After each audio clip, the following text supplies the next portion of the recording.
आत्मा की विकट की यात्रा है भैया। आत्मज्ञान क्या होता है? अरे मैं हूं जो कह रहा है वही तो आत्मा है। और उसको आप क्या समझे कि मैं शरीर हूं। अब मैं और हूं के बीच में शरीर आ गया, माया शुरू हो जाएगी। केवल मैं हूं। आप बिल्कुल शांत हो जाओ, मन को फेंक दो, बुद्धि को फेंक दो, सब फेंक दो। केवल मैं हूं में ठहर जाओ। तब क्या जाने वो बताओ? कुछ भी नहीं जानते साहब आप। क्यों? अरे कुछ कमी हो मैं हूं में, तब तो जानोगे ना। वहां कमी होती ही नहीं किसी चीज की, वो पूर्ण है एकदम। इस कारण आप कुछ भी नहीं जानते। ये बात थोड़ी समझ में आना मुश्किल होता है, गुरु के संग करते करते आ जाएगा। अब आत्मज्ञान का उपाय,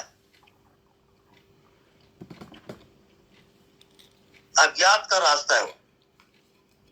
अज्ञात में जियोगे, कुछ दिखाई नहीं देता, उसी को देखोगे।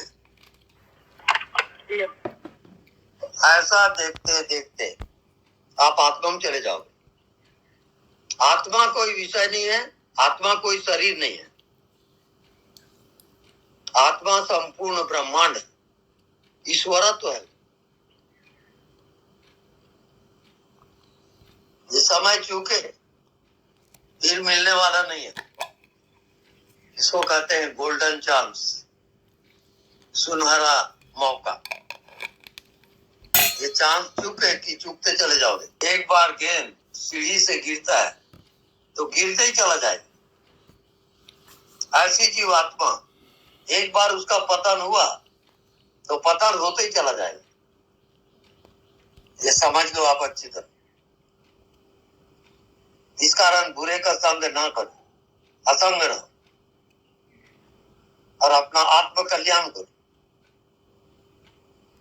अंश अपने अंशी से भिन्न नहीं होता। ये सूत्र है, अंश अपने अंशी से भिन्न नहीं होता।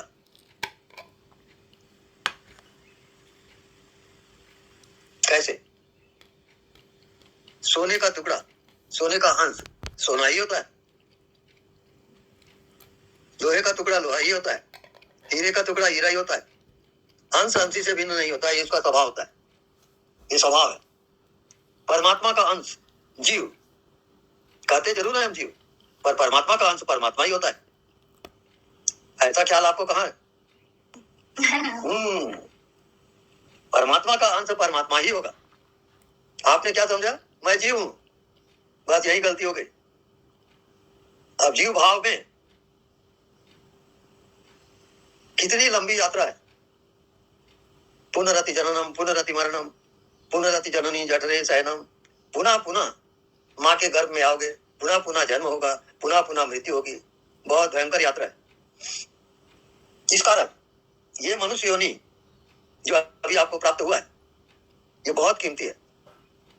और जब तक से आपको आत्मज्ञान नहीं होता तब तक उसमें निरंतर आप लगे रहो। यही मनुष्य योनि का उद्देश्य है। ये देवताओं को भी दुर्लभ है। यदि देवताओं को मुक्त होना होगा तो मनुष्य योनि मानना पड़ेगा। मनुष्य योनि ही मुक्ति का केंद्र द्वार है, दूसरा कोई द्वार नहीं है। हरि भजन को होटल लगे कपास। हरि भजन के लिए मनुष्य शरीर में आए हो और उसी को चूकते जा रहे हो, विषय वास्तव में भटकते जा रहे हो। ये चांस खोया तो सब खोया, फिर दोबारा नहीं मिलेगा। आप जानो, आपका काम जानो। कोई वहां संगी साथी नहीं होता, कोई साथ नहीं देगा आपका, सब छूट जाएगा।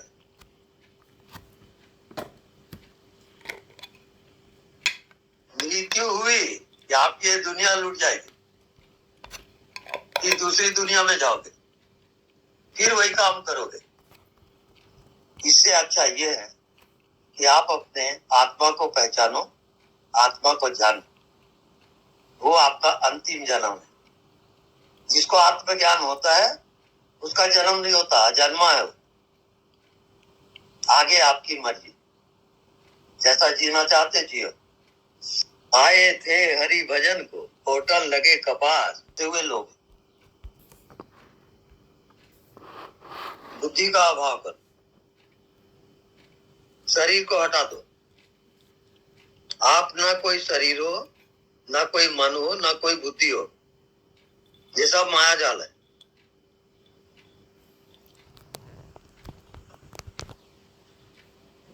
अब जो दिखाई नहीं देता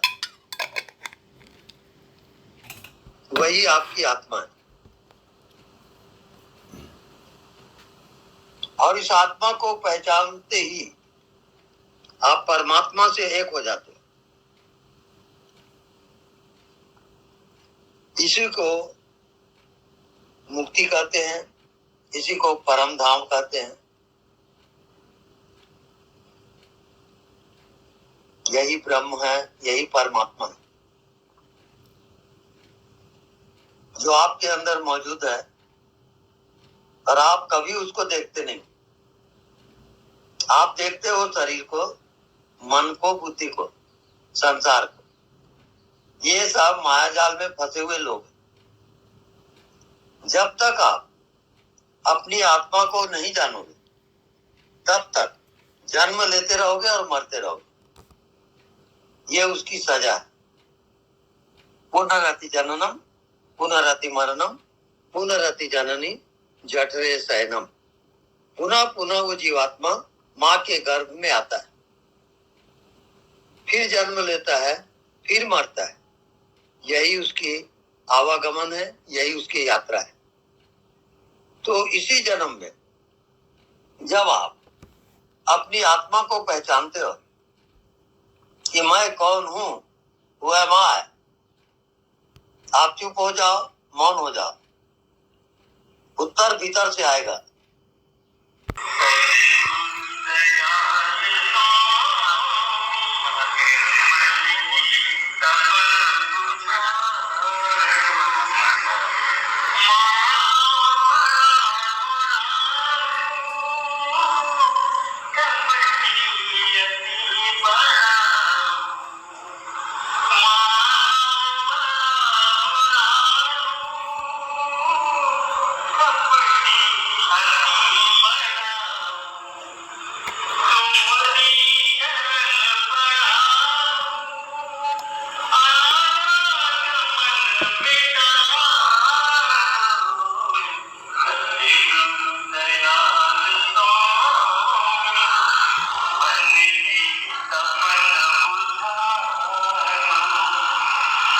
तो अज्ञात में बॉडी उडी कहाँ है?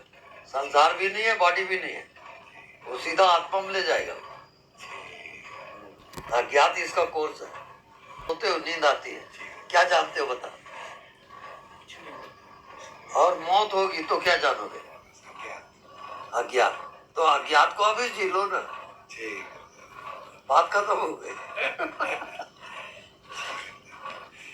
एक दवाई देना था आपको। जितना आप देखते हो, जानते हो, समझते हो, वो सब इसी संसार का हिस्सा है। अब इसको जानता कौन है, देखता कौन है, देखने वाला कौन? कौन जानता है आपको? उसमें जाओगे तो वहां पे आपका मन बुद्धि काम नहीं करेगा, स्टॉप हो जाएगा। तो अज्ञात में उसकी सफर होती है, ध्यान। अज्ञात में जाते जाते आत्मा प्रकट हो जाएगा।